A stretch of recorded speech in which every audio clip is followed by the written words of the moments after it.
मरकजी हुकूमत ने कहा है कि तेलंगाना और आंध्र प्रदेश में असेंबली हलकों की असर-ए-नौ हदबंदी और हलकों में इजाफे के लिए दस्तूरी तरमीम की जरूरत होगी और असेंबली हलकों में इजाफे के लिए 2026 तक इंतजार करना पड़ेगा।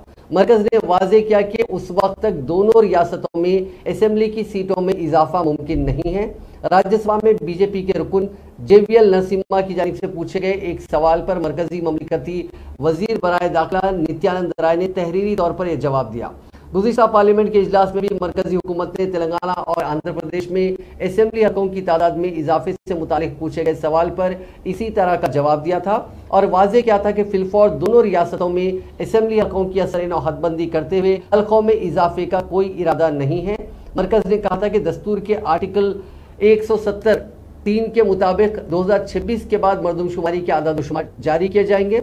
उसके बाद रियासतों में असेंबली हलकों में इजाफे का अमल शुरू होगा, जबकि आंध्र प्रदेश तंजीम जदीद कानून में रियासत की तकसीम के वक्त तेलंगाना और आंध्र प्रदेश में असेंबली हलकों में इजाफे का वादा किया गया था।